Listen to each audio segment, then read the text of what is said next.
भैया बहनों, वंदे मातरम। आज हम साइंस में लेसन 6 पढ़ेंगे। पाठ का नाम है हमारे लेसन का हमारे चारों ओर के परिवर्तन। यानी हमारे चारों तरफ आप देखेंगे कई तरह के बदलाव होते रहते हैं। कुछ तो प्राकृतिक बदलाव होते हैं और कुछ हमारे द्वारा बदलाव होते हैं। हमारे द्वारा जो बदलाव होते हैं वो इस प्रकार के होते हैं, 2 प्रकार के मुख्य रूप से होते हैं। एक तो ऐसे जिनको हम पूर्व अवस्था में ला सकते हैं, उस परिवर्तन को, उस बदलाव को, और एक ऐसे हैं जिनको हम बदल तो सकते हैं एक बार में, एक स्थिति से दूसरी स्थिति में, लेकिन दूसरी स्थिति से वापस पहले वाली स्थिति में हम उसे नहीं ला सकते हैं। इसके बारे में आज हम अध्ययन करेंगे कि इस प्रकार के परिवर्तन कौन कौन से हैं जो हम बदल सकते हैं या नहीं बदल सकते हैं। तो कौन कौन सी बातें हैं, अपनी अपनी पुस्तक सब साइंस की खोलेंगे बुक और 6 वाला लेसन निकालेंगे। हमारे चारों ओर के परिवर्तन। कल्पना कीजिए, यानी विचार करना है अपने को। क्या विचार करना है कि यदि आपको अपने चारों ओर किसी भी वस्तु में परिवर्तन करने की कोई जादुई शक्ति अचानक मिल जाए, यानी अपने को कोई शक्ति मिल जाए जादू वाली, तो अपन क्या परिवर्तन करना चाहेंगे? क्या यह एक बड़े मज़े की बात नहीं होगी? आपके लिए तो बड़े मज़े की बात होगी, आश्चर्य की बात होगी। वे कौन सी वस्तुएं हैं जिन्हें आप बदलना चाहेंगे? तो कुछ आप देखेंगे नीचे चित्र दिए हुए हैं कि हम ऐसा सा शायद चाहेंगे कल्पना में। जैसे कि हमारा घर है वो आकाश में उड़ रहा हो, ऐसा कि जैसे हमारी नाक बहुत लंबी और मोटी हो जाए आगे से, या फिर हम जिस बिस्तर पर सो रहे हैं वो अपने आप ही आकाश में उड़ने लग जाए, या फिर हम राजा बन जाएं, या फिर हमारे मन को भाने वाली, मन को अच्छी लगने वाली कोई मिठाई या चॉकलेट मिल जाए। तो इस प्रकार हमारे मन में कई कल्पनाएं और कई इच्छाएं आ सकती हैं जो हम चाहेंगे।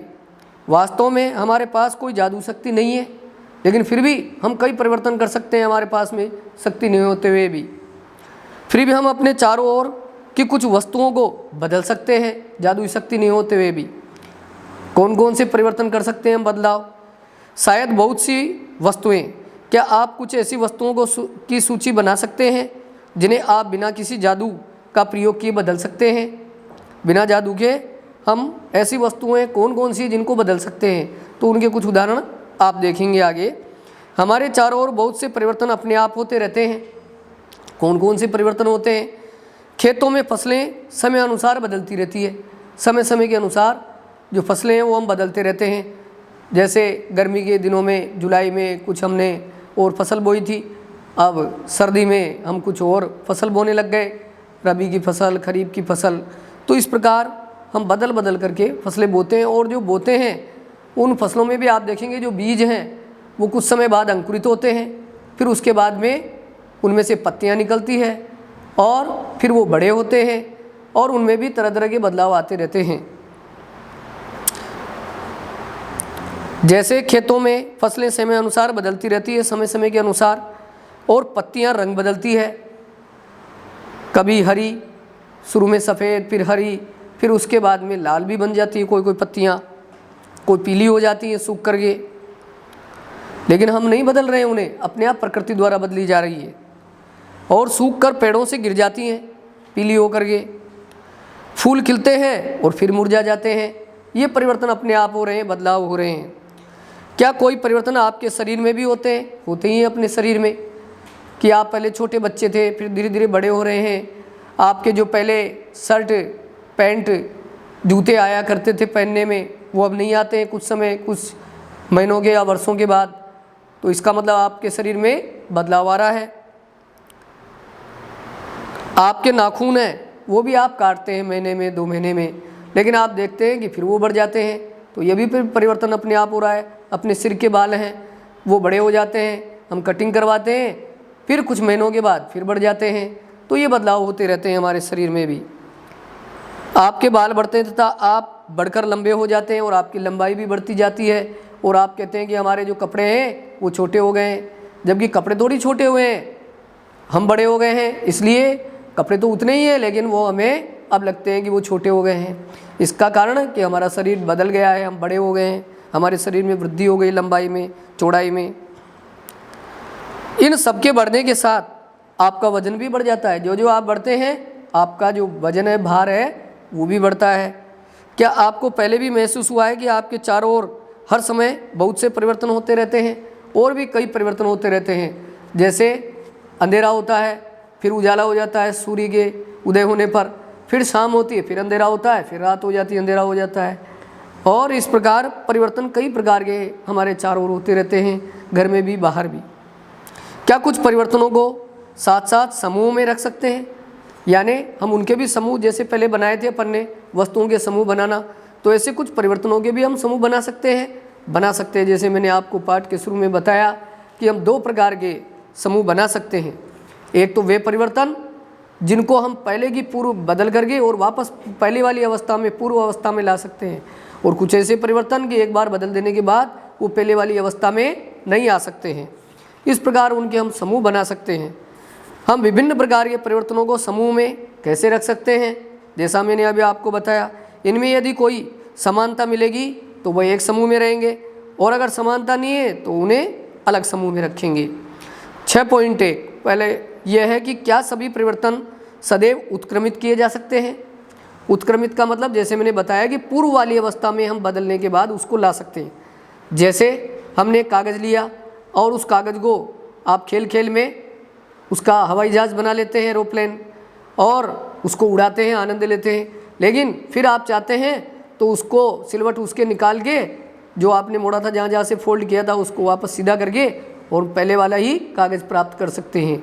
यानी हमने उसी कागज़ का पहले क्या बना दिया, उसका एरोप्लेन बना दिया, और फिर एरोप्लेन से वापस पहले जैसा कागज़ प्राप्त कर लिया। तो ये परिवर्तन है, इस प्रकार का बदलाव, ये क्या कहलाता है? उत्क्रमित होने वाला परिवर्तन, जिसको हम पहले वाली अवस्था में वापस ला सके। तो इसमें दिया है कि क्या सभी परिवर्तन सदैव उत्क्रमित किए जा सकते हैं? नहीं, सभी परिवर्तन उत्क्रमित नहीं किए जा सकते हैं। जैसे पहला प्रयोग है क्रियाकलाप 1 का मतलब पहला प्रयोग, हम एक गुब्बारा लेंगे और उसको सावधानी पूर्वक फुलाएंगे, उसमें हवा भरेंगे, और इतना सावधानी का मतलब है कि इतनी हवा नहीं भर दें कि वो फूट ही जाए, इतना भरना है कि उसका आकार बढ़ जाए। गुब्बारे का आकार एवं आमाप बदल गया है, यानी उसकी लंबाई, चौड़ाई, ऊंचाई बदल गई है। चित्र 6.1 आप देख रहे होंगे अपनी बुक में। अब उसकी हवा निकल जाने दें। अब उसका मुंह छोड़ देंगे अपन, जहाँ से मुंह हवा भरी थी, तो आप देखेंगे कि वो पहले वाली अवस्था में आ जाएगा गुब्बारा। यानी इसका मतलब क्या हुआ कि इस गुब्बारे में हमने ऐसा परिवर्तन किया कि जो पहले ये बिना फुला हुआ था उस आकार में ही ये फुलाने के बाद से वापस हवा निकालने पर आ गया है। तो ये वाला परिवर्तन क्या कहलाएगा? उत्क्रमित होने वाला परिवर्तन। जैसा आप एक बहन को देख रहे हैं, पहली को, चित्र 6.1 गुब्बारे में हवा भरने से उसके आमाप और आकार में परिवर्तन हो जाता है। क्रियाकलाप 2, अब दूसरा जो प्रयोग है वो भी आप ध्यान करेंगे। एक कागज़ का टुकड़ा लेंगे और उसे चित्र 6.2 के अनुसार मोड़ेंगे। वही एरोप्लेन बनाने वाला है जो मैंने आपको भी बताया था। इससे आपके कागज़ का टुकड़ा खिलौना हवाई जहाज़ में परिवर्तित हो जाता है, यानी बदल जाता है। आपको इस हवाई जहाज़ को कुछ समय तक उड़ाने में बहुत मज़ा आएगा। फिर यदि आप थक जाएं उसको उड़ाते उड़ाते, तो कागज़ को पुनः यानी वापस सीधा कीजिए, आप कर लेंगे उसको सीधा, वो पहले की जैसे ही प्राप्त हो जाएगा आपको। चित्र 6.2 कागज़ को मोड़कर बनाया गया खिलौना हवाई जहाज आप देख रहे हैं, और वापस कागज़ फिर प्राप्त किया जा सकता है। क्रियाकलाप 3 आप देखेंगे, इसमें है कि गूंदा हुआ आटा है। आपकी माताजी रोज़ आटा लगाती हैं। आटे की एक लोई बना के लोया बना लेंगे, एक टुकड़ा तोड़ लेंगे, मतलब उसमें से, आटे में से जो गूंदा हुआ है जिसमें से, इससे रोटी बेलने की कोशिश करेंगे। तीसरा क्रियाकलाप यह है कि हम उसकी रोटी भी बेल लेंगे। अब मान लो बेलने में सही नहीं आई, टेढ़ी मेढ़ी हो गई, वो गोल नहीं है एकदम। चित्र 6.3 में आप देख रहे हैं। शायद आप इसके आकार से खुश नहीं हो कि भाई ये अपन तो बनाना तो कैसे चाह रहे थे, इसका आकार, और ये बन कैसा गया, गोल नहीं है एकदम, वृत्ताकार नहीं है। और इस रोटी को दोबारा लोई में परिवर्तित करना चाहेंगे तो आप वापस उसका लोया बना सकते हैं। यानी ये इस प्रकार 3 उदाहरण ऐसे आ गए जिनको आप पहले वाली अवस्था में ला सकते हैं। बिना फूला गुब्बारा था, उसको आपने फुलाया, फिर उसकी हवा निकाल दी, पूर्व अवस्था में आ गया। आपने कागज़ लिया, कागज़ से आपने मोड़ करके एरोप्लेन बनाया, हवाई जहाज, और फिर वापस से कागज़ प्राप्त कर लिया। ये दूसरा आपका क्रियाकलाप और दूसरा प्रयोग। तीसरा, आपने गूंदे हुए आटे से एक लोया लिया और उसको बेला चकले बेलन की सहायता से, और वो सही नहीं बेल पाए, और फिर जब उसका आकार सही नहीं रहा, आपको पसंद नहीं आया, आपने वापस उसका लोया बना लिया, और फिर से वापस आप उसको बेल सकते हैं और फिर गोलाई प्राप्त कर सकते हैं। नहीं मिल रही है तो फिर वापस से लोया प्राप्त कर सकते हैं, बना सकते हैं। तो इसका मतलब ये 3 प्रयोग हो गए जो उत्क्रमित किए जा सकते हैं। इस प्रकार के बदलाव हैं। शायद आप इसके आकार से खुश न हो और इस रोटी को दोबारा लोई में परिवर्तित करना चाहेंगे और बदल लेंगे। फिर चित्र 6.3 आप देखेंगे, गूंदे हुए आटे की लोई और बेली गई रोटी। अब आपकी रोटी एकदम सही बिल गई है। अब आपने क्रियाकलाप 1, 2 और 3, क्रियाकलाप का मतलब प्रयोग, जो आपने करके देखे हैं बदलाव में, जो 3 परिवर्तन देखे हैं उनके बारे में आप सोचिए। उनमें एक जैसा क्या है? उनमें एक जैसी बात ये इन तीनों में कि इन सबको परिवर्तन करने के बाद हम पहले वाली अवस्था में ला सकते हैं, यानी एक समूह में रखे जाने वाले परिवर्तन हैं और इनको बोलते हैं इसलिए उत्क्रमित होने वाले परिवर्तन।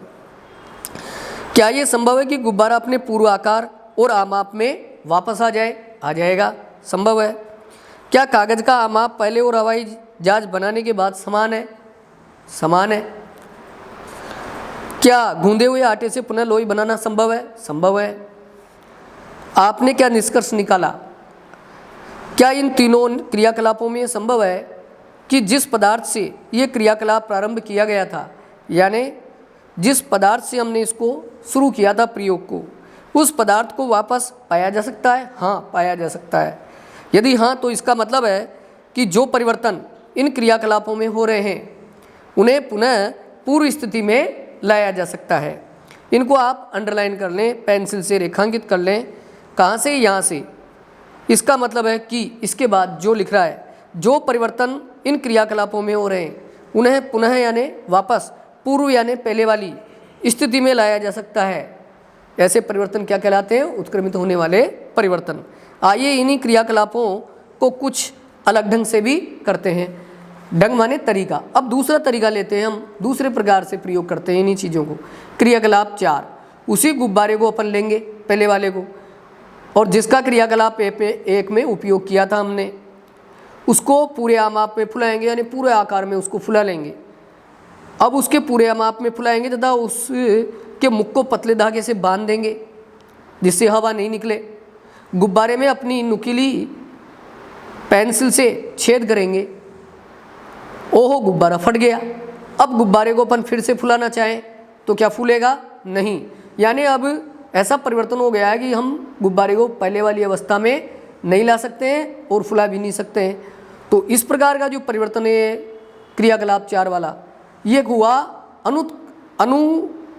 उत्क्रमित होने वाले परिवर्तन, यानी जिसको हम पूर्वावस्था में नहीं ला सकते हैं बदलने के बाद। इसके आगे दूसरा क्रियाकलाप करते हैं वो हवाई जहाज वाला। अब वही कागज़ का टुकड़ा लेंगे जिसे क्रियाकलाप 2 में हमने प्रयोग किया था, उसके ऊपर एक हवाई जहाज का रेखा चित्र बना देंगे, यानी पेंसिल से चित्र बना लेंगे, और हवाई जहाज का चित्र बना करके और उसके ऊपर एक हवाई जहाज का रेखा चित्र बनाकर उसे बाहर से चारों तरफ से काट लेंगे। और काटने के बाद आप देख रहे हैं कि हमें एक कैंची की सहायता से हमने काटा और एक हवाई जहाज प्राप्त हो गया। चित्र 6.4 कागज़ से काटकर बनाया गया हवाई जहाज आप देख रहे हैं। अब हम वापस कागज़ प्राप्त करना चाहें पहले जैसा ही, तो मिलेगा? नहीं मिलेगा।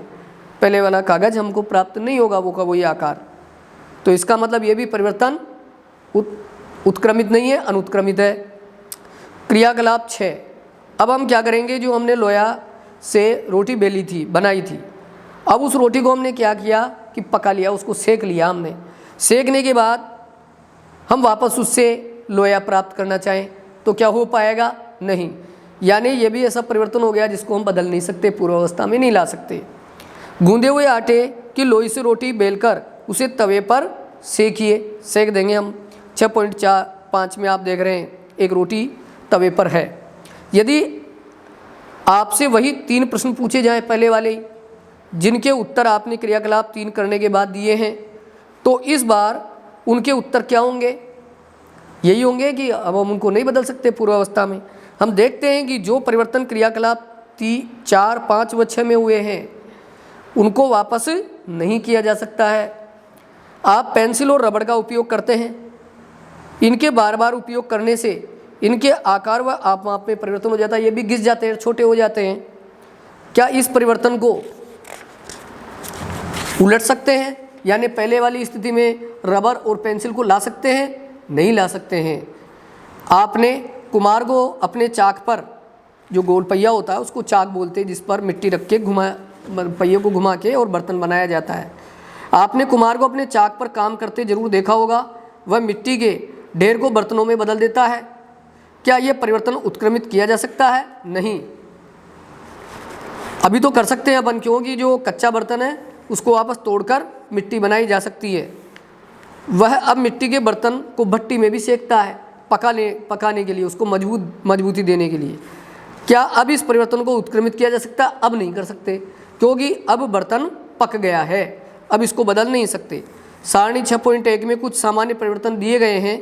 आपके विचार में इनमें से किन परिवर्तनों को उत्क्रमित किया जा सकता है, यानी पहले वाली अवस्था में ला सकते हैं? अगर ला सकते हैं तो हाँ लिख देंगे, और नहीं ला सकते हैं तो नहीं लिख देंगे। उसके आगे हमने देखा कि परिवर्तनों के वर्गीकरण का एक तरीका है, यह देखा जाए कि क्या उन्हें उत्क्रमित किया जा सकता है। सारणी 6.1 कुछ सामान्य परिवर्तन आप अपने विवेक से, यानी सोच समझ करके, और इस 6.1 सारणी को पेंसिल से भरें, और मैं आपको कल यहाँ भरवाऊँगा फिर शाम पट्ट पर। सभी भैया बहन जितना मैंने पढ़ाया उसे ध्यान से पढ़ें और देखें, और इस सारणी को पेंसिल से भरने का प्रयास करें। धन्यवाद।